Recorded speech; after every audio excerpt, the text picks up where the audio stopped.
ஆடும்போது எனக்கு நாத்தியாளர்கள் ஞாபகம் விழுப்புரத்தவரும் ஹிந்தி பாடல் பாடுறேன். உடனே நான் அந்தமான், ஒரிசா, நேபாள் எல்லாம் ஒளி பண்ணியிருக்கேன். அந்த ஞாபகம் வந்துருக்கு. ஆகவே அவர் பல மொழிகளுக்கு இருந்தவர்கள். ஆகவே அவர்களுக்கு உண்மையாகவே கத்தா கொடுத்து கிருபை. ஐயாவுக்கு ஏற்ற எழுதுதான் நினைக்கிறேன். ஏற்ற எழுதுதான் நினைக்கிறேன். உண்மையாகவே அவர்கள் நான் பார்த்தேன் விழுப்புரத்தில் எவ்வளோ தூரம் போகிறாங்க. 20 கிலோமீட்டர் காரில் போகிறதுக்கே எனக்கு ரொம்ப கஷ்டமாக இருந்துச்சு. 2 பேரும் பைக்கில் போவாங்க. 2 பேரும் வெளியே தான் இருக்காங்க. பைக்கில் போகிறது ஈஸியாக இருக்கும் இல்லை. ஆனால் 2 பேர் பைக்கில் போகிறான்னு சொல்லுவாங்க. கஷ்டமாக அவ்வளவு தியாகத்தோடு அந்த ஊழியத்தை அங்கே போய் ஊழியத்தை எதாவது அவங்க 5 நிமிஷம் லாபம் இல்லை இருக்குதா. இந்த தியாகத்தோடு அந்த வலிமையும் அந்த அர்ப்பணிப்போடு செய்கிறார்கள். உண்மையாகவே நாங்கள் பாதுகாத்துக்கிறோம். நிச்சயமாகவே இப்படிலாம் யாரும் செய்யறதில்லை. எனக்கு தெரிஞ்சு ஒரு சிலர் தான் நான் பார்த்து கொண்டிருக்கிறேன். நான் இந்தியா முழுவதும் சுற்றி வந்திருக்கிறேன். ஆகவே தியாகத்தோடு செய்கின்ற குடும்பத்தை கர்த்தர் நிச்சயமாக ஆசீர்வதிப்பாங்க. என்னை குறித்து சொல்ல வேண்டும் என்றால் என் பேர் ஜான் ஏஸ்வரியா. நான் கிறிஸ்தவ குடும்பத்தில் பிறந்து கிறிஸ்தவ குடும்பத்தில் வளர்ந்தவன். நான் காவல்துறையிலே பணி செய்து கொண்டிருந்தேன். சென்னையில் ஐடி ஆஃபீஸில் ஃபிங்கர் பிரிண்ட் டிபார்ட்மெண்ட், அதில் திருடர்களுடைய கைரேகைகளை எடுப்பாங்க. அதில் பணி செய்து கொண்டு இருக்கும்பொழுது ஆண்டவருடைய ஊழியத்தில் அழைத்தார். என்னுடைய தாயார் என்னை ஊழியம் நல்ல செய்யணும் அப்படின்னு சொன்னாங்க. அது நிமித்தமாக கிட்டத்தட்ட ஒரு 8 வருடங்கள் வேலை செய்து இந்த வேலையை விட்டுட்டு நான் கோயம்புத்தூரில் பைபிள் காலேஜ் 3 வருடம் பைபிள் காலேஜ் முடித்துவிட்டு அதன் பிறகு தினகரன் கேள்விப்பட்டிருக்கீங்க. ஐயா தினகரன் அவர் இடத்துல ஒரு 4 வருடங்கள் ஐயாவோடு இருந்தேன். ஐயாவுக்கு நான் தான் எல்லா வேலையும் எல்லா பணிவிடைகளும் செய்வேன். பிஏலாம் கிடையாது, அவருக்கு பணிவிடை செய்வேன். சட்டை மாட்டி விட்டுறது, அவரை தொடர்ந்து விடுறது, அவர் ஷூ மாட்டி விடுறது என் வேலை. எல்லா வேலையும் நான் செய்து கொண்டிருந்தேன். அப்பொழுது ஆண்டவர் என்னை ஊழியத்தில் அழைத்தார். அவன் அழைத்தது இதுக்கு இல்லை, ஊழியத்துக்கு சொல்லிட்டு நான் ஒரு பெரிய மலையிலே நடந்து செல்வதை கங்கி போட்டு நடந்து செல்வதை போல் தரிசனம் கண்டேன். அதன் பிறகு அப்பா நான் ஊழியத்துக்கு போகிறத விட 91ஆம் வருடம் மார்ச் மாதம் 1ஆம் தேதி கல்வராயன் மலை, கொல்லி மலை, பச்சை மலை, சித்தேரி மலை, நேபாள் மலை எல்லா ஒரிசா இப்படிதான் நான் போயிருக்கேன். சென்னை ஒரு 13 வருடங்கள் ஆகியது. என்னுடைய பிள்ளைகளுடைய படிப்புக்காக சென்னைக்கு வந்தேன். ஆகவே கர்த்தர் இம்மட்டும் நடத்தி கொண்டு வருகிறார். ஊழியர்களிலே பல பாடுகள், பல பிரச்சனைகள், பல ஏற்றத்தாழ்வுகள், அடி உத எல்லாம் வாங்கியிருக்கோம். ஆனாலும் கர்த்தர் எங்களை உயிரோடு வைத்திருக்கிறார். நான் மறைத்திருப்பேன் என்றால் 94ஆம் வருடம் நான் மறைத்திருப்பேன். என்னை வெட்டுவதற்காக 4 கிலோமீட்டர் தொடர்ந்து கொண்டு கர்த்தர் என்னை பாதுகாப்பார். 92ஆம் வருடம் ஒரு ஊர் தலைவருடைய மகனுக்கு நான் திருமுழுக்கு கொடுத்து என்று சொல்லி என்னை ஒரு மாரியம்மன் கோயிலில் கட்டி போட்டு 40 நிமிஷம் எடுத்தாங்க. ஏன் இது செஞ்சு சொல்லி கட்டியோடு கட்டி போட்டுட்டாங்க. அந்த இடத்துல பெரிய தந்தி கட்டி அந்த இடத்துல 47 பேருக்கு ஃபேமிலிஸை கொடுத்து 92 இந்த பிரச்சனை 95ல் தந்தி கட்டு ஞானஸ்தானம் கொடுத்து இன்னைக்கு அங்க 120 பேர் வராங்க. அங்க அந்த தந்தி ஒரு கிளை சபையை ஆரம்பிச்சுட்டாங்க. கேள்விப்பட்டு சொல்லுவது ஏன் பிறகு தெரியுமா, நாம் எங்கெங்க அவமானப்பட்டுக்கிறோமோ அங்கெங்கெல்லாம் பாட்டம். அவன் அவன் என் மனைவி அடித்திருக்கிறார்கள். என் மகள் MS 26 வயசாவது. அவள் ஒரு ஹாஸ்பிட்டல் ஒர்க் பண்றா. அவளை 1.5 வயது குழந்தையா நடத்தி விட்டார். அந்த ஊர் பேரு பிரம்ம குண்டம். இந்த ஊர் பிரம்மன் பிறந்த ஊர். இந்த ஊரிலே இயேசுவை பற்றி சொல்லக்கூடாது, திருவண்ணாமலை பக்கத்தில் சொல்லக்கூடாது என்று சொல்லி அவளை கிட்டத்தட்ட ஒரு நைட்டுக்குள்ளே மகளை காணும். நடத்திட்டு இருந்தோம். என் மனைவி பயங்கரம் அழுதான். ஆனாலும் ஒரு 2 பாட்டியமாக தான் அந்த ஊரில் எடுத்துட்டு வந்தாங்க. நான் 4 தூரம் ஜோமனிட்டே இருக்கிறோம். ஊர் மக்கள் சொன்னாங்க, சார் இந்த பசங்களாம் மோசமான பசங்க, நீங்கள் ஊரை விட்டு வெளியில் போயிடுங்க, இல்லை, இது வந்து 97ஆம் வருடம் நடந்தது, 99ஆம் வருடம் நடந்தது, 99 தான், இல்லை 2000 வருடம் நடந்தது. புரியுதுங்களா? அப்போ இந்த ஊரை விட்டு போயிட்டு இருந்தாங்க. நான் சொன்னேன் பரவாயில்ல, குழந்தை என்ன பண்ணாலும் பார்த்து போட்டோம். இன்னொரு குழந்தை இன்னொரு பெரிய காரியம் இல்லை. நான் சொன்னேன் ஒரு வண்டியெல்லாம் கொண்டு நிற்க வச்சுட்டாங்க, வண்டியெல்லாம் சாமான ஏற்றுனாங்க, ஏற்ற மாட்டேன்னு சொன்னேன். வைராக்கியமா நின்னோம், பெரிய கதை. வைராக்கியமா நின்னோம். அடுத்த நாள் காலையில் 5 மணிக்கு என் குழந்தை போய் சந்தோஷப்பட்டு முதல்ல விட்டுட்டு போயிட்டு அழுது அழுது சத்தம் கேட்டு என் மனைவி சத்தம் குழந்தை இருக்குது. அந்த ஊர்ல ஒரு திருத்தவை கட்டி 23 பேர் காப்பி பிரம்மபுரம் வடபொன்பரப்பி இந்த கர்த்தர் செய்தார். அது பிறகு மலைக்கு சென்றோம். மலையில அப்படின்னா அங்க முட்டை அடித்து உடைத்தார்கள். இந்த முட்டையும் ஒரு ஆர்எஸ்எஸ் கேம்ப் இருக்கிற இடம், அந்த இடத்துலயும் கும்பலின்னு ஒரு இடம், அதன் பிறகு கீழ் நடவும் மேல் நடவும் இடம், அந்த இடத்துலயும் கர்த்தர் ஒரு பெரிய திருத்தவை கட்டணும். அங்கேயும் ஒரு 32 பேர் பேப்பர் கொடுக்கணும். அடிவாளம் பார்த்தா எல்லாம் நடக்குது. இந்த ஊரை விட்டு வரல. எல்லாம் சொல்லுவாங்க, எங்க சென்னைக்கு வந்தா சொல்லுவாங்க, நீ வந்து இப்படிலாம் போய் ஒழிக்கணுமா, சென்னையில் எவ்வளோ ஒழிக்கணும், கேட்டு பாஸ் அப்படின்னா ஆரம்பிச்சாலும் பாஸ், அதனால வேகன்சி இருக்கு. நான் சொன்னேன், இல்லை என்னை அழைத்தது மழைக்காக அழைத்தார்கள், மழையில தான் இருந்தேன், சேர்த்தாலும் மழையில தான் சொல்லுவேன் அப்படின்னு வைராக்கியத்தோடு இருந்தோம். 33 வருடங்கள் ஆகிறது. ஆண்டவருக்காக உறுதியாக இருக்கிறது. நாம் அழைத்து போனதுனால சரித்து எங்கெங்க அடி வாங்கணுமோ, எங்கெங்க உதவாங்கணுமோ அங்கெல்லாம் கடவுளை எங்களை மைக்கில் விடுத்துட்டார். அதில் மத அடிவாரத்தில் மாக்கூர் ஒரு கிராமத்துக்கு வந்தோம். பிச்சவே கிடையாது. அப்போதான் மதமானத்தார் வந்ததில்லை. அந்த நேரத்திலும் கூட எனக்கு தாலுகாப்பு நன்றி ஆசிராது உங்களை கைது செய்யப்படுகிற மதமானத்தார் போவாங்க, கோர்ட்டில் தொடர்புனாங்க. நான் எல்லாரும் டியூஷன் வாங்க சொல்லிட்டு போயிட்டாங்க. நான் வந்து இல்லை நான் வந்து ஏசுவை பற்றி தான் வந்திருக்கேன், நான் அரசு பண்ணுறேன்னு சொன்னாங்க. அரசு பண்ணுன்னு சொன்னாங்க. நான் போலீஸ் டிபார்ட்மெண்ட் எடுத்து வந்தேன். நம்ம வந்து ஜீவில் வந்து புது ஒன்றும் கிடையாது, அதனால வந்து பிரச்சனை இல்லை அப்படின்னு சொன்னாங்க. கட்டுடைய பெரிய குறிப்பு என்ன தெரியுமா, எனக்கு பக்கத்து கட்டளப்பாளையம் போலீஸ் ஸ்டேஷனுக்கு ஒரு இன்ஸ்பெக்டர் வந்து சொன்னாரு, சார் நாளைக்கு காலையில் அரசு பண்ண போகிறோம், 10 மணிக்கு ரெடியாகிடுங்க. ஓகே சார், நைட்டு எங்கன்னா ஓடிட்டு பிடிக்கும், அதாவது ஓட மாட்டேன் சார், எனக்கு குடும்பமே போலீஸ் கொடுங்க சார் பார்க்கலாம். சரி சார், நம்பிலாம் போகிறேன்னு போனாங்க. அடுத்த நாள் காலை 10 மணிக்கு இதுவும் ஒரு மிகப்பெரிய சரித்திரம். அன்றைக்கி நைட்டு ஃபுல்லாக நான், எங்கள் அப்பா, என் மனைவி 3 பேரும் ஜோப் பண்ணுறோம். மனைவி வளர்த்துட்டு 2 குழந்தைங்க அப்பா கூப்பிட்டு போனீங்க. அப்பாட்ட சொல்லிட்டேன், நீ அசிஸ்டன்ட் கமிஷனர் ரிட்டையர் ஆகும் சொல்லுவாங்க. அப்போ ரிட்டையர் ஆகிட்டப்போ அப்போ அசிஸ்டன்ட் கமிஷனர் அந்த சென்னையில் இது சொல்லக்கூடாது டாடி, இது சொல்லக்கூடாது, நீ வாங்க. ஏன்னா மனைவி பிள்ளைக்கு அப்பா நம்பிக்கை தான். ஆனாலும் கிட்டத்தட்ட 130 140 பேர் என் வீட்டை சுற்றி நின்றுட்டு இருந்தாங்க. ஒரு ஜீப் கொஞ்சம் நின்றுது. எல்லாம் சொன்னாங்க, சார் அரசு பண்ண போறாங்க, உள்ள 2 மாசம் அரசு பண்ணி கொண்டு வந்துருக்காங்க. ஓ நான் வெளியில வரேன், என் மனைவி பின்னாடி வராங்க, என் அப்பா வராது, என் குழந்தை தூக்கிட்டு வராது. ஓ வெளியில வந்து படிக்கக்கூடிய இடத்துல ஜீப்ல இருந்து எஸ்ஐ இறங்கலாம். நான் அவனை பார்க்கலாம், அவன் என்ன பண்ணான், அவனை பார்த்துட்டே இருக்கிறேன். கிட்ட வந்தாரு. நான் கேட்டேன், நீங்க சேகர் தானே? ஆமா.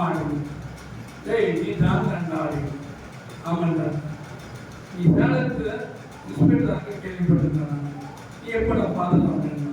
உண்மையாகவே கிட்டத்தட்ட ஒரு 19 வருடங்கள் 2 பேரும் பார்க்கணும்.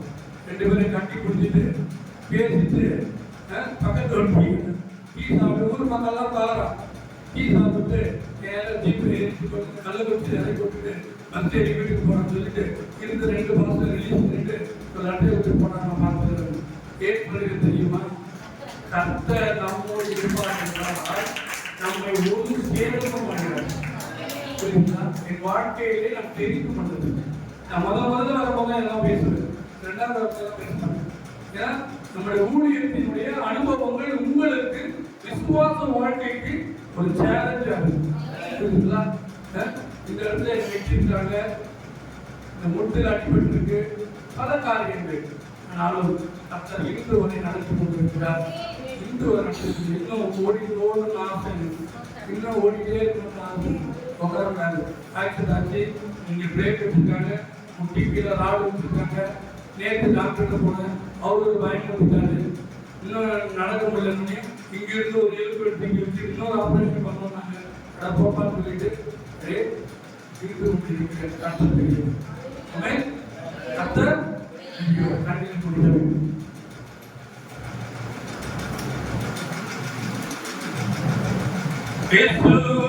பரிகாரி இந்த பரிகாரி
எங்கள் வாழ்க்கையில எங்கள் தேவைகளை சந்திக்கிறவர்களா இருக்கிறீர் சுவாமி.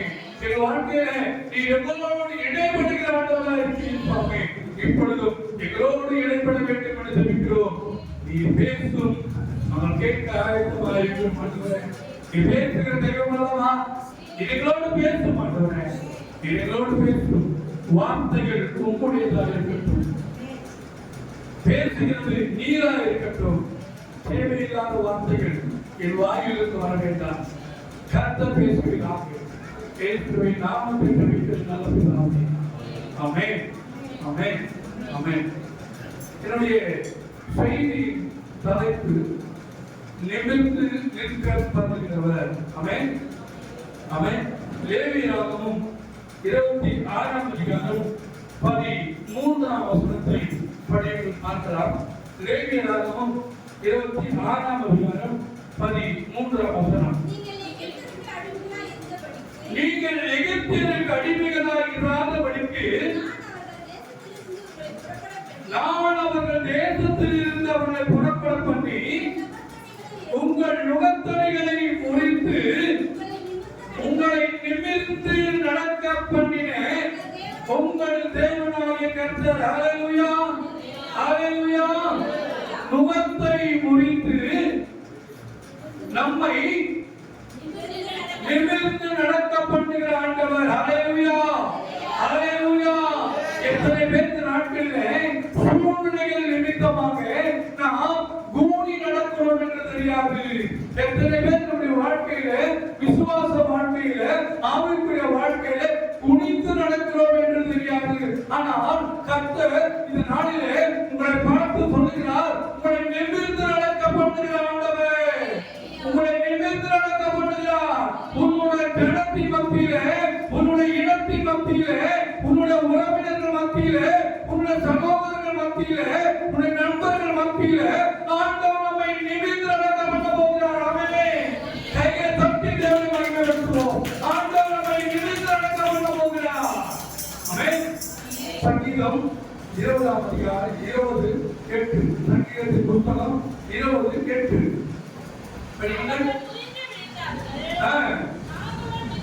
நாங்களும் நிமிர்ந்து நிற்கிறோம். ஹல்லேலூயா. நாங்களும் நிமிர்ந்து நிற்கிறோம். கர்த்தர் நம்மை நிமிர்ந்து நிற்க பண்ணுகிற ஆண்டவர். ஆமென். நம்ம வேலை செய்கிற இடமா இருந்தாலும் சரி, நாம் வசிக்கிற இடமா இருந்தாலும் சரி, நாம் போகிற இடமா இருந்தாலும் சரி, ஆண்டவர் நம்மை நிமிர்ந்து நிற்க பண்ணுகிற ஆண்டவர். நீங்க எங்கும் கூடி போவதில்லை, நீங்கள் எங்கும் குனிந்து போவதில்லை. ஏன் தெரியுமா? கர்த்தர் நம்மோடு இருக்கிறார். ஹல்லேலூயா, ஹல்லேலூயா. கர்த்தர் நம்மை எல்லா இடங்களிலும் நிமிர்ந்து நிற்க பண்ணுகிறார். இந்த ஊழியத்தின் பாதையில நான் எங்கேயும் சரண்டர் ஆனதா சரித்திரம் கிடையாது. எனக்கு பின்பதாய் நிறைய பேர் பேசுவாங்க, எனக்கு முன்பதாய் இருந்து பேசுறவர்கள் யாரும் கிடையாது. பல நபர்கள் பேசியிருக்கிறேன், பல பீஸ் கமிட்டியில போயிருக்கேன், சமாதான கமிட்டி சொல்றாங்க, தாசில்தார் கலெக்டர் வருவாங்க. எங்கும் நான் இறங்கி போனதாக சரித்திருக்கிறேன். கர்த்தர் நிமிர்ந்து நிற்க பண்ணார். ஆமென், ஆமென். உங்களையும் நிமிர்ந்து நிற்க பண்ணுகிற ஆண்டவர். ஆமென். உங்களையும் நிமிர்ந்து நிற்க பண்ணுவார். எல்லா இடங்களிலும் நிமிர்ந்து நிற்பீர்கள். நேற்று வரை எங்கிருந்து நீங்கள் பூமி குறுகி நின்றீர்களோ அந்த இடங்களிலே ஆண்டவர் உங்களை நிமிர்ந்து நிற்க பண்ணுவார். அவர்தான் இயேசு, அவர்தான் நம்ம ஆண்டவர். நான் ஆராதிக்கும் தெய்வம், நான் ஆராதிக்கிற தெய்வம், நான் ஆராதிக்கும் தெய்வம் இன்னார் என்று நான் அறிந்திருக்கிறேன். ஆமென். நம்ம வணங்குற தெய்வம் யாருக்கு? நமக்குதாமா தெரியும். என் அப்பா யாருன்னு எனக்குதாமா தெரியும். நம்ம சொல்லுவாங்க, என் அப்பா யாரு தெரியுமா? எங்க வேலை செய்ய தெரியுமா? நம்ம அப்பா யாருமா? இந்த உலகத்தை படைத்தவர், அல்லேலூயா. இந்த உலகத்தை உருவாக்கினவர், இயற்கையை அடக்கினவர், கடல் மேல் நடந்தவர், மரணத்தை ஜெயித்தவர் நம்முடைய தகப்பனார். நம்ம தோற்று போவோமா? தோற்று போவோம். நம்ம என்ன பண்றோம்? அவரை விட்டு நம்மை நிமிர்ந்து நிற்க பண்ணுகிறார்கள். நம்மோடு இருக்கிறார். கவலைப்பட வேண்டாம். சரி, ஏன் நாம் நிமிர்ந்து இருக்க முடியவில்லை? சொல்லுங்க. ஒரு 3 நாள் சொல்லுங்க. இந்த பக்கம் 2 இந்த பக்கம் சொல்லுங்க. ஏன் நம்மால் நிமிர்ந்து இருக்க முடியவில்லை? வார்த்தையின்படி நடக்காமல் நிமிர்ந்து இருக்க முடியவில்லை. அடுத்தது உண்மை கலைஞர். அப்புறம் நம்ம பெருமை. கரெக்ட். ஆண்டவருக்கு முன்பதாய் பெருமையாய் நடக்கிறோம். அதனால் நிமிர்ந்து இருக்க முடியும். அடுத்தது நீங்க இருக்க சொல்லிட்டீங்க. அப்புறம் நீங்க சொல்றீங்க. யாரும் சொல்லுங்க. நம்ம விசுவாசம் இல்லையா? சரி, விசுவாசம் இல்ல, அதனால கூடி குடிக்கி நடக்கிறோம். ஓகே, அப்புறம் சொல்லுங்க. ஐயா என்ன சொன்னீங்க? கர்த்தரை முழுவதுமாய் நாம் ஏற்றுக்கொள்ளவில்லை, அங்கீகரிக்கவில்லை. என் கூட இருக்கிறார், அதனால இவங்க இருக்க முடியாது. ஓகே, அப்போ இதனால நம்ம நிமிர்ந்து இருக்க முடியவில்லை. முக்கியமான போது விட்டுட்டீங்க. நான் சொன்ன சங்கீதம் 40:12 படிக்க எண்ணிக்கைக்கு அடங்காத தீமைகள் என்னை சூழ்ந்து கொண்டது, என் அக்கிரமங்கள் தொடர்ந்து பிடித்தது, நான் நிமிர்ந்து பார்க்க கூடாது இருக்கிறது, அவைகள் அதிகமாயிருக்கிறது, என் இதயம் சோர்ந்து போகிறது. எண்ணிக்கைக்கு அடங்காத தீமைகள், என் அக்கிரமங்கள், நம்முடைய அக்கிரமங்கள், எண்ணிக்கைக்கு அடங்காத தீமைகள் நம்மை சூழ்ந்து கொண்டிருக்கிறது. அக்கிரமங்கள் என்னங்க? கடவுள் சொல்லாததை செய்வது அக்கிரமம். பாவம் என்னங்க? கடவுளுக்கு கீழ்ப்படியாமல் செய்வது பாவம். கடவுள் ஆண்டவர் சொல்லாததை செய்வது அக்கிரமம்.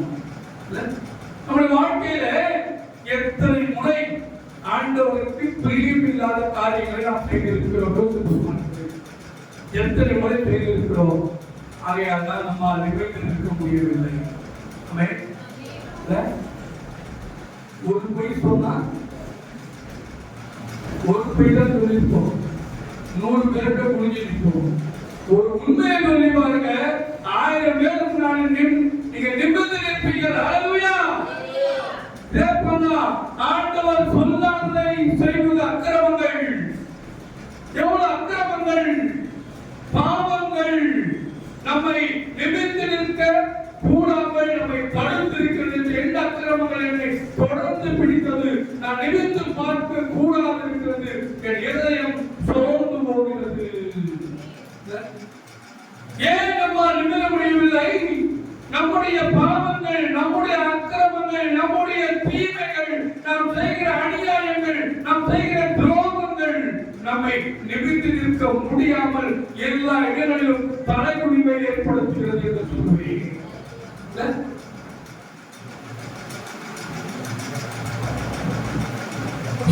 ஆசீர்வாதம் கிடைக்கும் வாழ்க்கை.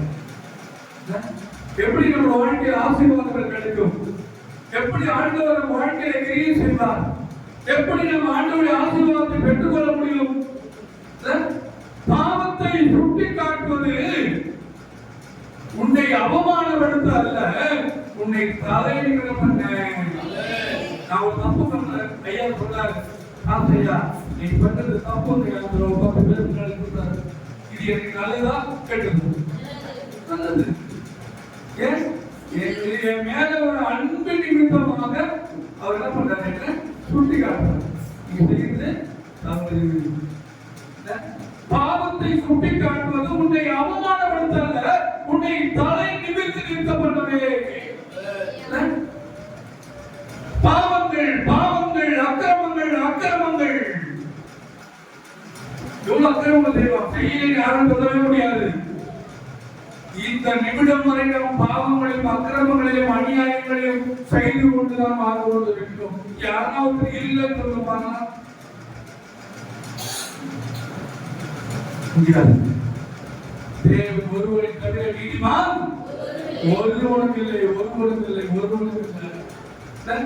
நீ கிறிஸ்தவனாக இருந்தால் நீ ரட்சிக்கப்பட்டவன் அல்ல. கிறிஸ்தவனா ரட்சிக்கப்பட்டவனா இல்லையே. மனம் திரும்பி பாவ மன்னிப்பின் நிச்சயத்தை பெற்றிருக்க வேண்டும். ரத்தத்தால் கழுவப்பட்ட நிச்சயத்தை பெற்று அவன்தான் ரட்சிக்கப்பட்டவன். கிறிஸ்தவன் எல்லாம் ரட்சிக்கப்பட்டவனா இருக்கிறேன். கேள்வி கேட்கிறேன்,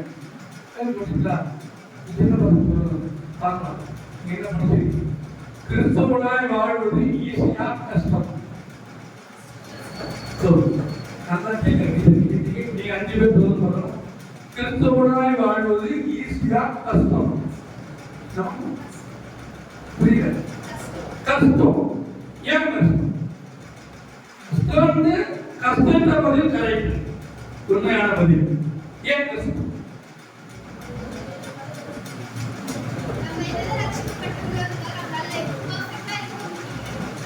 அந்த ஒரே வரியில சொல்லலாம். அந்த ஆன்சரும் கரெக்ட் தான். ஒரே வரியில சொல்லலாம். நீதிமான இருக்க முடியலையா? நீதிமான இருக்க முடியாது. கிட்ட வந்தா இன்னும் கொஞ்சம் கிட்ட வந்து சொல்லலாம். ஒரே வரியில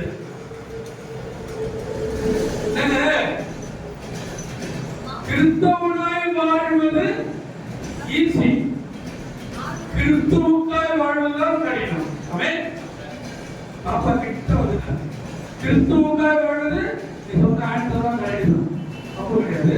ஆனா ஒரு வரியில் சொல்லும் பொழுது கிறிஸ்தவனாய் வாழ்வது ஈஸியான காரியம். ஏன் சொல்லுங்க? இந்த பைபிள் எப்படி ரோட்ல நடந்து வரணும் என்ன சொல்லுவாங்க? இவங்க கிறிஸ்டியன்ஸ் தான், சர்ச்சைக்கு போறாங்க, ஞாயிற்றுக்கிழமை சொல்லுவோம். இது எல்லாரும் செய்யலாம். ஆனால் கிறிஸ்தவனாய் வாழ்வதுதான் கடினம். கிறிஸ்துவுக்காய் வாழ்வதுதான் கடினம். கிறிஸ்துவுக்காய் வாழுங்க. ஒரு பிரச்சனையில சொல்லுவோம், அவன் கிறிஸ்தவனா, ஆனா உண்மையை பேசுறான், அதுதான் கடினம். கிறிஸ்தவனாய் வாழ்வது ஈஸிங்க. அது ஒரு கடினமான. நம்ம வீட்டுல ஒரு போர்டு கிறிஸ்டியன் ஃபேமிலி சொல்லுவோம். நம்ம வண்டியில ஒரு பிரைஸ் தான் போட்டா கிறிஸ்தவ வண்டி சொல்லுவோம், அது ஈஸி. ஆனால் கிறிஸ்துவுக்காய் வாழ்வது கடினமான காரியம். பாவமும் அக்கிரமும் நம்மை தலைகுனிவை ஏற்படுத்தும். பாவத்தையும் அக்கிரமத்தை விட்டு அகலுங்கள். நிமிர்ந்து நிற்க வேண்டும் என்றால் பாவத்தையும் அக்கிரமத்தையும் வைராக்கியத்தையும் விட்டு அகலுங்கள். சில பேர் வைராக்கியம் இருக்குல்ல, நான் பேச மாட்டேன், அவங்கள்ட்ட பேச மாட்டேன். சில பேர் வைராக்கியத்துல பணி வாங்கியே தீருவேன். சில பேருக்கு இருக்குல்ல, நான் வேண்டாங்க, தூக்கி போவோம். இன்றோடு நீங்கள் தலை நிமிர்ந்து வாழவே ஆண்டவர் நம்மை அழைத்திருக்கிறார். அவன் தலை குனிந்து வாழ அல்ல, தலை நிமிர்ந்து வாழ ஆண்டவர் நம்மை அழைத்திருக்கிறார். நாங்களோ நிமிர்ந்து நிற்கிறோம் என்று சங்கிலியார் ஆரம்பிக்கிறார். நாங்களோ நிமிர்ந்து நிற்கிறோம். ஏன் தெரியுமா? எங்களுடைய ஆண்டவர் எங்கேயும் தலை குனிந்ததாக 3 வருஷத்துல இயேசுவானவர் தலையை குனிந்ததாக சரித்திரத்தில் இல்லை. ஆமென். எல்லாரும் நிமிர்ந்ததாமா இருந்தார். அவரு சிலுவையில எல்லாம் அப்படிதான் இருந்தாராம். அவர் இப்படி பார்த்து சொன்னாரு, பிதாவே இவர்களை மன்னியும், என் ஆவி உங்களுடைய காலத்துல எல்லாம் கடைசி வரை தலையை நிமிர்ந்து வாழ்ந்தவர் நம் தெய்வம் இயேசு ஒருவர்தான். ஆமென். ஆமென். மரணத்துக்குள்ள மரணாவில விழிக்க முடியலங்க, அங்கே நிமிர்ந்து வந்தாருங்க. ஹல்லேலூயா. 2வது பாயிண்ட் டைம் ஆகுது. லூக்கா 13ஆம் அதிகாரம் 11ஆம் வசனம். 13:11 லூக்கா 13:11. பலவீனப்படுத்துகிற ஒரு ஸ்திரீ அவர் எவ்வளவும் நிமிரக்கூடாத பூமியாயிருந்தார். பலவீனப்படுத்துகிற ஆவி. 2வது வர முதலாவது நாம் நிமிர கூடாமல் நம்மை தடுப்பது பாவங்களும் அக்கிரமங்களும். 2வது சொல்ற நாம் நிமிர கூடாமல் நம்மை தடுப்பது பலவீனப்படுத்துகிற ஆவிகள். பலவீனப்படுத்துகிற ஆவிகள் 18 வருஷமாய் பலவீனப்படுத்தும் ஆவி ஆவியை கொண்ட ஒரு ஸ்திரீயாக இருந்தார். எவ்வளவு நிமிரக்கூடாத பூமியாக இருந்தார். 13ஆம் வசனம் படித்து இயேசு அவர் மேல் கைகளை வைத்த உடனே அவர் நிமிர்ந்து தேவனை மகிமைப்படுத்தினார். ஆமென். 18 வருஷமா முடிந்திருந்தாங்க. ஆண்டவர் தந்த உடனே அவர் நிமிர்ந்து நின்றார் என்று பார்க்கிறோம். பிசாசின் கிரியைகள், பிசாசின் தந்திரங்கள் நம்மை தடை குனிய வைக்கும். ஆமென். எத்தனை இடத்துல நம்ம தலை குனிஞ்சு இருப்போம். யோசித்து பாருங்கள். பிசாசு பலவீனப்படுத்துகிற ஆவிகள். உன் பலவீனம் உன்னை தலை குனிய பண்ணும். ஒரு சின்ன தப்பு மட்டும்தான் என்ன பண்ணுங்க. நின்று பேச முடியுமா? உன் போயிட்டு தெரியும். எனக்கு என்ன பண்ண வேலை பார்த்து போட்டு அப்படிதான் சொல்லுவாங்க. நம்ம தப்பு பண்ணிட்டோம். இன்னொரு பஞ்சாயத்து பேச போறோம். உன்னை பத்தியே தெரியாது. வேலை பத்தியே போறேன். நீ பண்ண அநியாயம் மக்களோடு தெரியாது. பலவீனம் நான் உடல் பலவீனத்தை சொல்லவில்லை. ஆவிக்குரிய வாழ்க்கையிலே நாம் பலவீனமாய் வாழ்ந்து கொண்டிருக்கிறோம். சரி, ஏன் இந்த பலவீனப்படுத்துகிற ஆவி நமக்குள் வருகிறது என்றால் நாம் ஆவிக்குரிய வாழ்க்கையில நாம் கூலியா இருக்கிறோம். ஆவிக்குரிய வாழ்க்கையில நாம் கூலியாய் வாழும் பொழுது இந்த பலவீனப்படுத்துகிற ஆவி நம்மை இன்னும் கூலியாக தான் வைத்திருக்கும். நிமிர்ந்து பார்க்க முடியாது. நம்ம ஆவிக்குரிய வாழ்க்கையில எத்தனை பேர் பலவீனத்தோடு இருக்கிறோம். எவ்வளவு நேரம் ஜெபம் பண்றோம், எவ்வளவு நேரமா ஜெபம் பண்றாங்க, எவ்வளவு நேரம் பைபிள் படிக்கிறோம், எவ்வளவு நேரம் பாட்டு பாடுறோம், எவ்வளவு நேரம் செல்ல நோண்டுறோம். நேற்று மெசேஜ் எடுக்கும் பொழுது ஒரு ராத்திரி நான் படித்தேன். ஒரு மனிதன் இந்த செல்ல ஒரு நாளைக்கு 2800 தடவை பிபி பண்றான். 2000 சராசரியா சொல்றாங்க. 2800 தடவை பிபி பண்றோம் செல்ல. ஆனா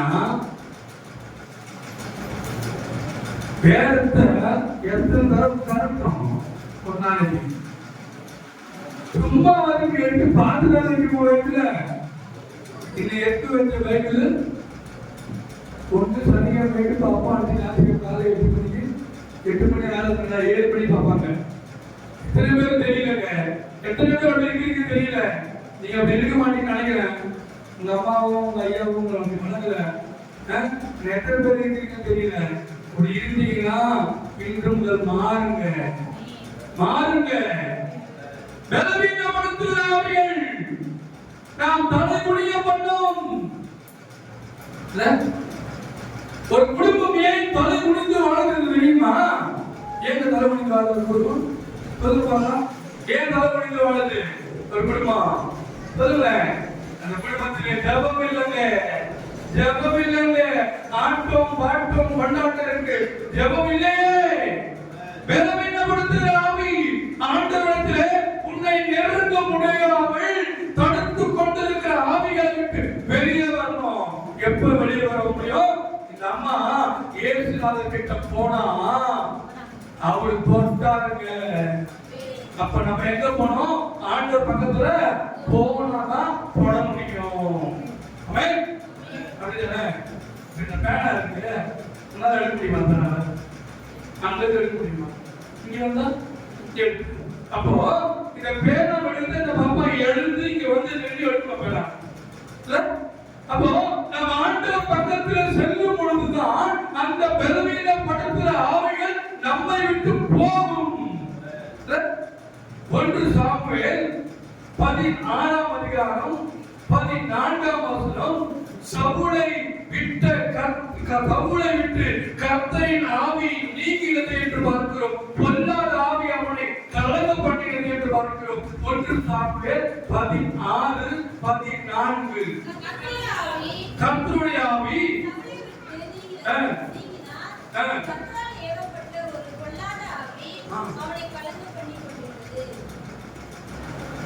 யாரால் ஏவப்பட்ட ஆவி?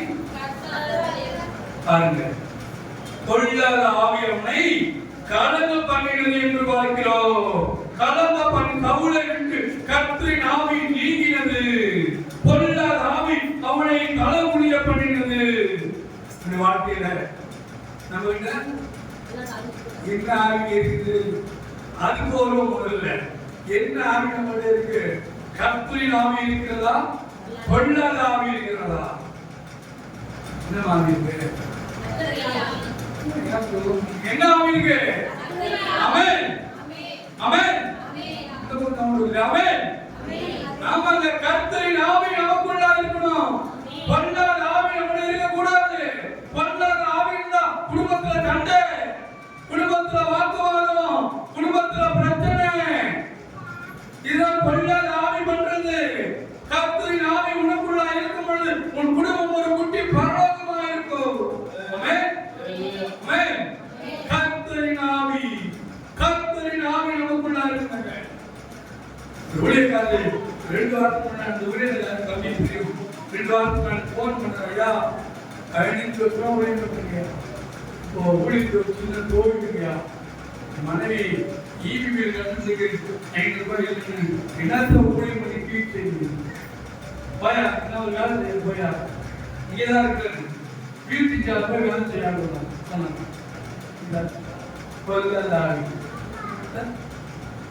கர்த்தரின் ஆவி சொல்லுவாங்களா? சொல்லுங்க சொல்லுங்க. நாம் இப்படிதான் வாழ்ந்து கொண்டிருக்கோம். நாம் இப்படிதான் வாழ்ந்து கொண்டிருக்கோம்.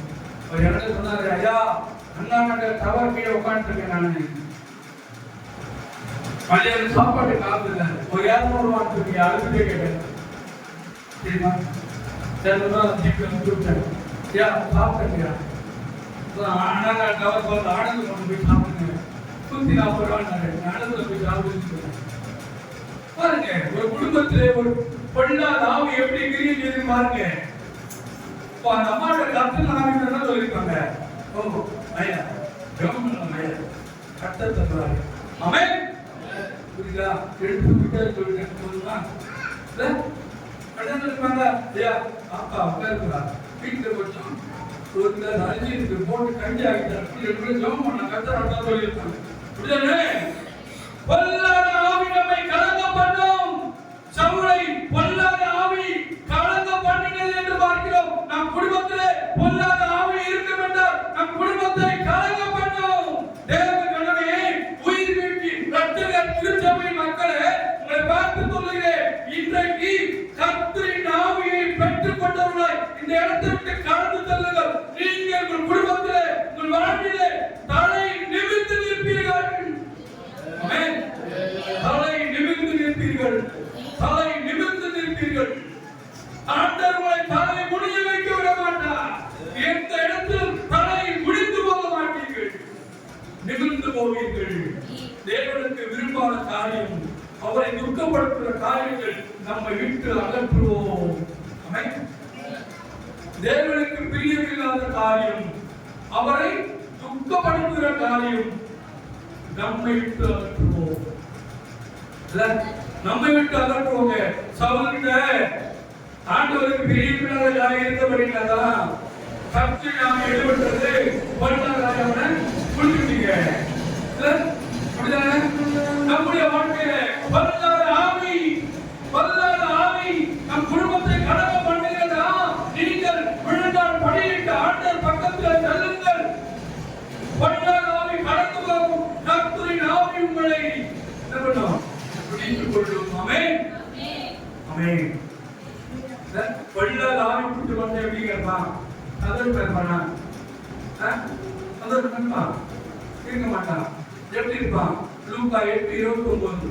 5 முடிச்சது. ஐயா கொடுத்த நேரம் முடிய போகிறது. அந்த அசுத்த ஆவி அவனை விட்டு போகும்படி இயேசு கட்டளையிட்டபடியினாலே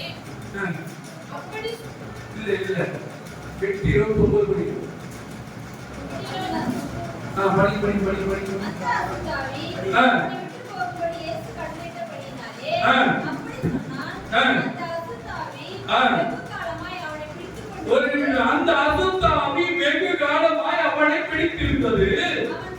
அவன் கண்களினாலும் விலங்குகளினாலும் கட்டுண்டு காவல் பண்ணப்பட்டிருந்தும் கட்டுகளை முறித்து போட்டு பிசாசினால் வனாந்திரத்துக்கு துரத்தப்பட்டிருந்தான். பொல்லாத ஆவிக்குரிய அப்படின்னா சங்கிலினால் கட்டப்பட்டிருக்கணும், விலங்கினால் கட்டுண்டு இருக்கிறான், கட்டுகள் பிடித்து வனாந்திரத்தில் இருக்காங்க. சங்கிலினால் கட்டப்பட்டிருக்கா, விலங்கினால கட்டப்பட்டிருக்கா, வனாந்திரத்தில் இருப்பான். பொல்லாத ஆவி இருந்தான். கற்பொரு ஆவி உனக்குள்ளாக இருக்கும் பொழுது நீ ஆசீர்வாதமாக சமாதானம் பெரியதாக இருக்கும். அதுவே இன்றைக்கு உங்களை பார்த்து ஒரு கேள்வி கேட்கிறேன். பொல்லாத ஆவி, தேவனுக்கு விரும்பாத காரியங்கள், ஆண்டவரை துக்கப்படுத்துகிற காரியங்கள் உங்கள் வாழ்க்கையில் இருக்கின்றார். தூக்கி எரிந்துவிட்டு போங்கள், உலகத்திலே பல நிமிர்ந்து வாழ்வீர்கள். முதல்ல சொன்னேன், உங்கள் பாவங்கள் அக்கிரமங்களை இந்த கட்சியிலே விட்டு இந்த கேட்டு வாசப்படி தாண்டப்படுது. பாவம் இல்லாதவனாய் அக்கிரமம் இல்லாதவனாய் புறப்பட்டு போங்கள், தலை நிமிர்ந்து வாழ்வீர்கள். இரண்டாவது சொல்றேன், தேவனுக்கு விருப்பமில்லாத காரியங்கள், அவரை துக்கப்படுத்தும் காரியங்களை விட்டு விட்டு போங்கள், தலை நிமிர்ந்து வாழ்வீர்கள். மூன்றாவது கடைசியாக சொல்லி முடிக்கிறேன். அப்போஸ்தலர் 14ஆம் அதிகாரம் 10ஆம் வசனம். நீ எழுந்து காலொன்று நிமிர்ந்து நில் என்று உரத்த சத்தத்தோடே சொன்னார். உடனே அவர் குதித்து எழுந்து நடந்தார். நீ எழுந்து காலொன்று நில். எழுந்து யாருமா சொல்றது? அத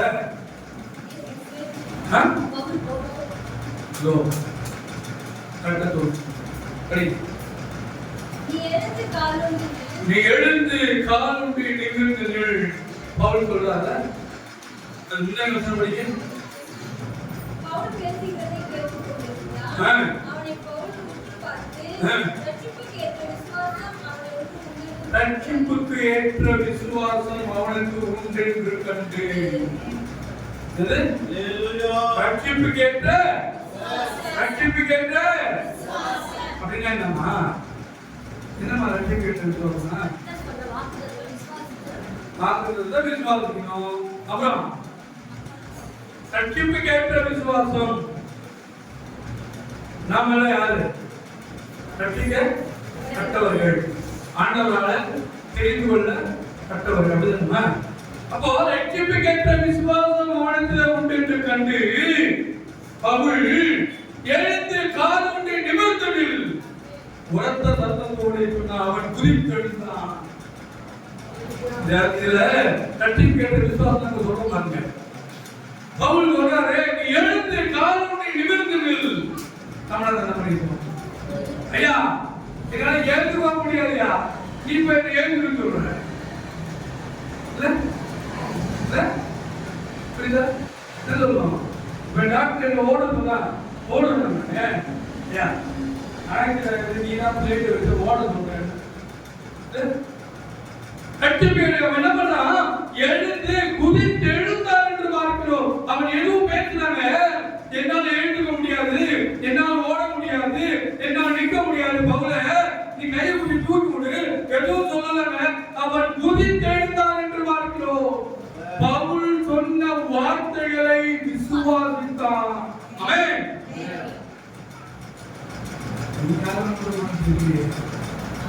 கம்மியா பவுல் சொன்ன வார்த்தைகளை அந்த முடவன் நம்பினான். அவன் குதித்து எழுந்தான். ரட்சிப்புக்கு ஏற்ற விசுவாசம். விசுவாசம் இருக்குமா? இருக்கா? இருக்கா? தம்பி கேமரா பண்ணிட்டு இருக்காரு. அவருக்கு சொல்றேன், தம்பி என்ன பண்ணிட்டு கேமரா பண்ணிட்டு இருக்காரு. நான் சொல்றேன், தம்பி நீ பெரிய கேமராமேன் ஆகி பெரிய அவார்டு வாங்கணும்னு சொல்லுவாங்க. நம்பியா கேள்வி குட்டியா போனா என்னவே சொல்றேன்னு சொல்லுவாங்க. நம்புனாங்க அப்படி தம்பியை பார்த்து சொல்றேன், இந்த வருஷத்துல ஒரு நல்ல நீ எம்ஜி கார் வாங்கணும். ஏழை பார்த்து நம்புறீங்களா? நல்ல வேலை பாருங்க, நான் போய் எம்ஜி கார் வாங்க முடியும் வாங்குவேன். நம்புங்க. இதுதாங்க ரட்சிப்புக்கு விசுவாசமானது. காணப்படுகிறது காணப்படாதவர்களில் விசுவாசமா இருக்கிறது, நம்பிக்கையா இருக்கிறது. எபிரேயர் 11 படிங்க. அதான் பையன் முடியல. நம்ம விசுவாசமானது நம்ம ஒத்துக்கொள்ளுங்க. நம்பப்படி விசுவாசமானது நம்புகிறவர்கள் உறுதியும் காணப்படாதவைகளில் அப்படின்னு என்ன அர்த்தம்? காணப்படாத என்ன நம்ம சகோதரர்களே சொல்லுங்க. நீங்க அமெரிக்கா போக போறீங்க அப்படின்னு நம்ப வராங்க. நம்பிக்கை ஐயா இப்பதான் எடுத்தேன் நான் எங்கே அமைந்தேன். காணப்படாதவர்களில் அதான் விசுவாசம். அமெரிக்காவை நீங்களும் பார்த்தது நான் பார்த்தேன், மேற்படுறதும் பார்த்துட்டேன். ஆனா நம்ம போறோம் நம்புற பாருங்க, அதுதான் விசுவாசம். ஆகவே இதுதான் ரட்சிப்பு கேட்கிற விசுவாசம். புரிஞ்சுங்களா? இதான் ரட்சிப்பு கேட்கிற விசுவாசம். நம்ம வாழ்க்கையில இந்த நம்பிக்கை இருக்காங்க. நான் எலியாவுக்கு இருக்குதுங்க. எலியா சொல்றா 1 ராஜாக்கள் 17ஆம் அதிகாரம் 1ஆம் வசனம் நினைக்கிறேன். ராஜாவே நான் சொல்லாம மழையும் பெய்யாது பனியும் பெய்யாது பாயம் கொடுப்பாங்க.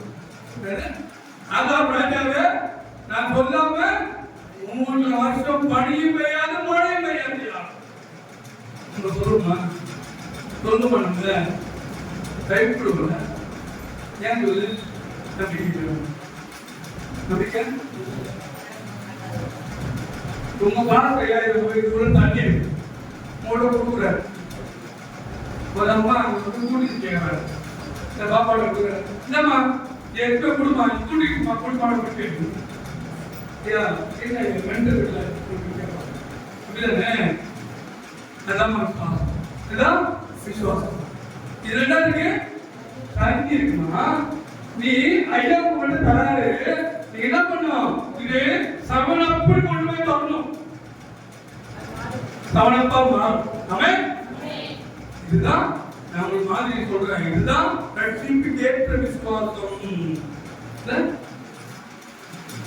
ஆண்டவர் யோவான் 2ஆம் அதிகாரத்துல பார்க்கிறோம், இதை கொண்டு பந்தி விசாரங்க கொண்டு போய் கொடுங்கள் என்ற நம்பளம் என்ன பண்ணிருக்கோம். நம்ம ஏதத்தான் முன்ன பின்னாடி அற்புதமே செஞ்சதில்லை, நீ செஞ்சு நான் பார்த்ததும் கிடையாது, ஏதோ பொம்மா சொன்னாங்க, நாங்களும் தண்ணி ஊற்றிட்டோம், இதை போய் கொண்டு கொடுக்குறது நியாயமா? என்ன பண்றான் முண்டு? நான் நினைக்கிறேன் முண்டு வரைக்கும் அது தண்ணியா தான் எடுத்துருக்கோம், நடந்து போற வரைக்கும் கூட தண்ணியா எடுத்திருக்கலாம், குடுக்கும் பொழுது அங்கும் தண்ணியா எடுத்திருக்கலாம், ஊத்தும் பொழுது ரசமா மாறி இருக்கலாம். ஹல்லேலூயா. இதுதான் ரட்சிப்பு கேட்கிற விசுவாசம். ஆமென்.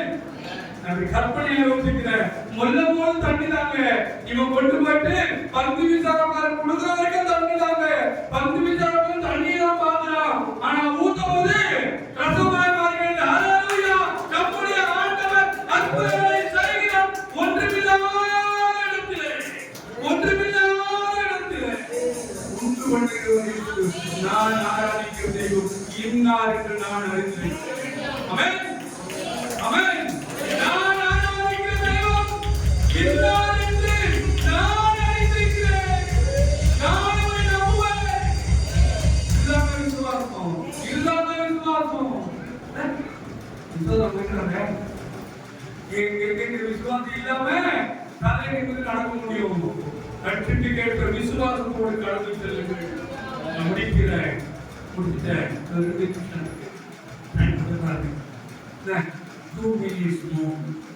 முதலாவது சொன்னேன், பாவத்தையும் அக்கிரமத்தையும் விட்டு விட்டு கடந்து போங்கள். இரண்டாவது சொன்னேன், பலவீனம் படுத்துகிற பொல்லாத ஆவிகளை நாணயத்திலே விட்டு விட்டு கடந்து போங்கள். மூன்றாவது அவிசுவாசத்தை விட்டு விட்டு கடந்து செல்லுங்கள். விசுவாசம் வேணுமா? விசுவாசம் வேணுமா? நிறைய விசுவாசவாதை நான் சொல்ல முடியுங்க. ஒரு முறை சொல்லி முடிச்சிடுறேன்.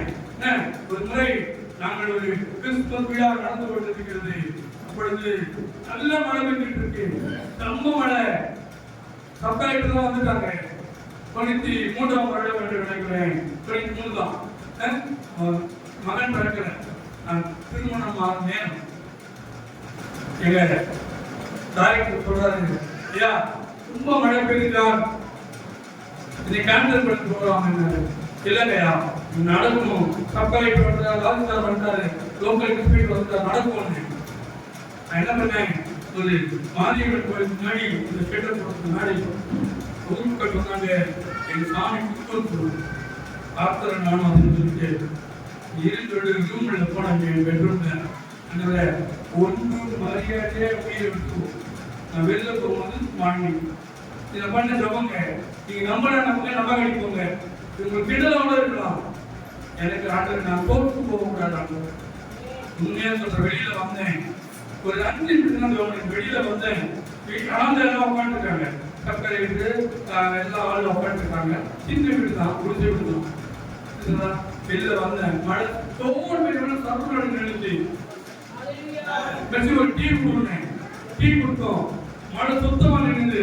சின்ன சின்ன மின்முனி குச்சி இருந்தது, ஒரு சின்ன சின்ன நட்சத்திரம் இருக்குது. ஒரு 1/2 மணி நேரம் உட்காந்தோம், மழை நின்றுதுங்க. ஒரு ப்ரோக்ராம் நடத்துவாங்க, நடந்து முடிந்துருங்க. கலைஞர் கேட்டு எல்லாம் சாப்பாடு கொடுத்து அனுப்போம். 500 முடிப்பு பிடிச்ச மழை 3 நாள் மழை பெய்யுதுங்க. ஹல்லேலூயா. டிசம்பர் மாசம் இதுதான் சர்டிபிகேட் விசுவாசம் வந்திருக்கிறதா? 92ஆம் வருஷம் மே மாசம் 24ஆம் தேதி, இந்த தேதி எனக்கு நல்ல ஞாபகம் இருக்கும். 24ஆம் தேதி 25 தேதி நினைக்கிறேன். அந்த ஊர்ல மழையே பெய்யல. சொன்னாங்க ஊர்ல ஒரு இயேசு வாதியார் வந்திருக்காரு, இந்த ஆளு புதுசா ஒரு தெய்வத்தை பத்தி சொல்றாரு. புதுப்பாலப்பட்டு சங்கராபட்டு வந்து 13 கிலோமீட்டர் தூரம். சொன்னாங்க புதுப்பாலப்பட்டு கிராமத்துல இயேசு பற்றி ஒரு நாள் சொல்லியிருக்கலாம். அதான் இந்த ஊர்ல மழை இல்ல, சாமி ஆடி சொன்னாங்க. உடனே ஊர் தலைவர் கூப்பிட்டு, நீங்க வந்தாலும் மழை இல்லையா 3 மாசமா, நீங்க நைட் எடுத்து காலி போக வேண்டாம். நான் சொன்னேன், அப்படிங்களா? அடுத்த காலையில் தண்டனை போடுறாங்க. மே 31 ஏசுவாதியார் இந்த ஊரை விட்டு காலி கட்டி போட்டு தண்டனை போடுறாங்க. அவர் போனதான் மழை பெய்யுது சாமியார் சொன்னாங்கன்னு சொல்லிட்டு அடுத்துங்க உயிருள்ள சாட்சியை சொல்றேன். அடுத்துங்க 3 நாள் அழுதேன், 4 நாள் அழுதேன், 5 நாள் அழுதேன். மே 31ஆம் தேதி காலையில தான் சாப்பிடல, மத்தியானம் சாப்பிடல. நான் இருக்கிறது ஒரு சின்ன பள்ளி கொட்டால தான் இருக்கும். நானே மனைவியும் 10 ரூம், ஒரு சின்ன பள்ளி கொட்டா. அந்த பக்கம் பள்ளி இருக்கும், அந்த பக்கம் நாங்க தண்ணி இருந்தோம். ஒரு பணவோட வீடு தாங்க, கீழே மணல் தாங்க. அழுது ஜோபனே, என் பிசினஸ் சாப்பாடு தர வேண்டாமா, எனக்கு சோறு வேண்டாம். என்ன போலீஸ் டிபார்ட்மெண்ட் ஆண்டவர் கொண்டு வந்தாங்கன்னா இதுக்காக கொண்டு வந்தாங்க மக்கள் இல்ல. அற்புதம் நடந்தா முதல் அற்புதம் வாழ்க்கையில அற்புதம் நடந்தே ஆகணும். அழுது கொண்டே இருக்கேன். 10 மணிக்கு வரைக்கும் ஆச்சுங்க. அடுத்த நாள் ஒவ்வொரு காலப்பணி ஆகணும். 2 மணிக்கு மழை பெய்ய ஆரம்பிச்சிருமா? 2 மணிக்கு மழை பெய்ய ஆரம்பிச்சிருமா? விடிய மழை பெய்யுது. நான் எழுந்திருந்து அந்த மழையில வந்து அந்த கீழே அந்த ரூம் விட்டு வெளியில வந்து மழையில நன்றிட்டு ஆண்டவரே நன்றி ஆண்டவரே என்று சொல்லுமா? பெரியவர் உண்மை தலைமுடிய பண்ண மாட்டா, எங்களை தலைமுடித்து போக மாட்டா. ஏன் தெரியுமா? யார் என்று நமக்கு தெரியும். எதிராளிக்கு தெரியாதுமா. ஒரு 1/2 மணி நேரம் மழையில ஜோர் மழை பெய்யுது. ஆண்டவரே நன்றி அப்பா, நன்றி என்று சொன்னேன். அடுத்த காலையில ஒருத்தரும் என் வீட்டு வந்தாங்க. ஒரு வீட்டு கொட்டாலதான், ஒரு வீட்டுடைய ஓட்டு வீடு. அந்த சிறியதான் வந்து பஞ்சாயத்து பேசினாங்க. அந்த ஓடு 4 ஓடு என் வீட்டு கொட்டால மேல போயிட்டு.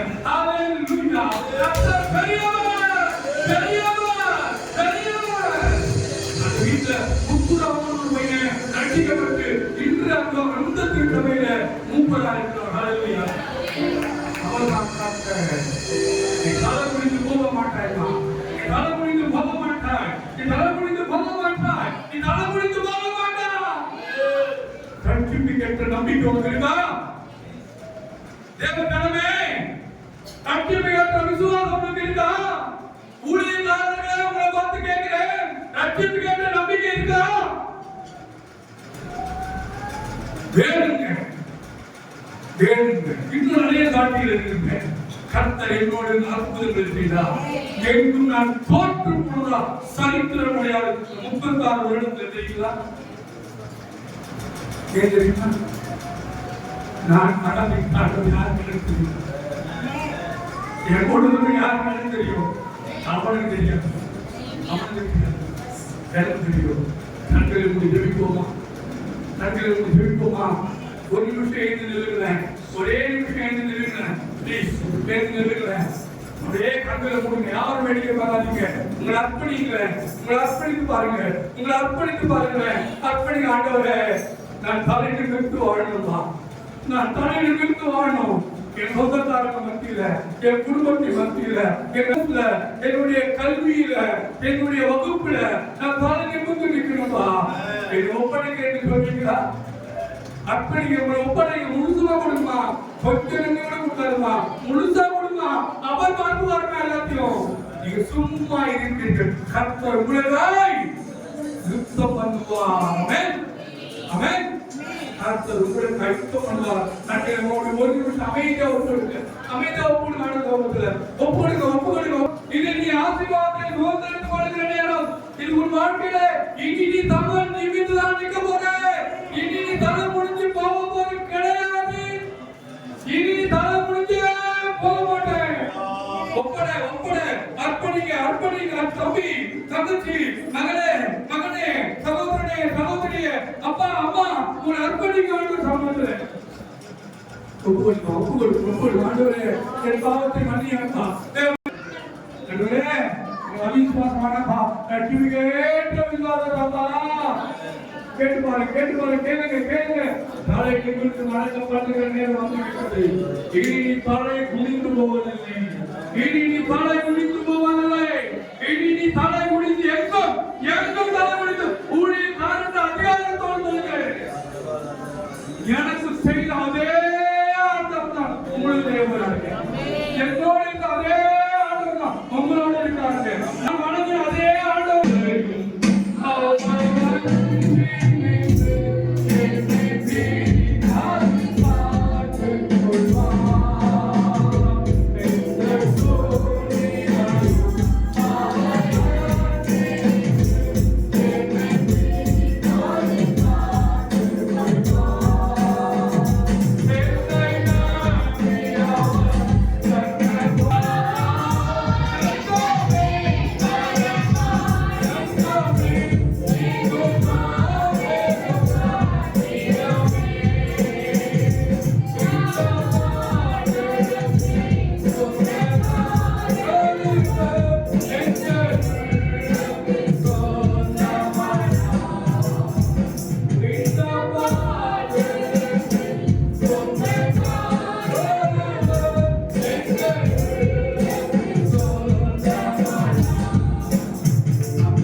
உங்களுக்கு பிரித்து கொள்ளக்கூடாது. இதை கொடுத்த பொறுப்பு உறுதியாக உலகம் முடிவு வருகின்றோம். உங்கள் வருகை மட்டும் பாதுகாத்துக் கொள்ள விரும்புகிறோம். நாமத்தில் தெரிவிக்கிறேன். எனக்காக ஊழியர்கள் நான் திட்டங்கள் தான் நான் ஏப்ரல் மாதத்தில் மகாராஷ்டிரா போகிறேன். ஆகணும். இந்த ஆபரேஷன் அது பண்ணக்கூடாது. மறுபடியும் ஜூன் மூணில் நேபாள் போகலான்னு பிளான் இருக்கு. அதனால எடுத்துக் கொள்ளுங்கள். ஊழியர்களுக்காக எடுத்துக் கொள்ளுங்கள். எனக்காக எடுத்துக் கொள்ளுங்கள். ஒரு நல்ல ஐயாயிரம் இருக்காங்க. எப்படியோ வந்தார் ஐயா எப்படி. ஆனால் நான் வாங்கினேன். கடவுள் ஏன் நினைத்தார் என்று திட்டமும் தீர்மானமும் உங்களுக்கு விஷயமாக கற்றுப்பெரிய இலக்காய் என் குடும்பத்திற்காக ஊழியத்திற்காக கற்றுப்பெரிய அசுபரம் பொழுது என் மனைவியுடைய சாட்சி நல்லா இருக்கும். அவங்க சொல்றதை பற்றி பெண்களுக்கு நல்லா இருக்கும். பெண்கள் மாணவர்களும் கொஞ்சம் வாழ்க்கை ட்ரை பண்ண அவங்க எப்படி சூழ்நிலை தெரியும். கற்று பெரியவர் தெரிவித்து அமையும்.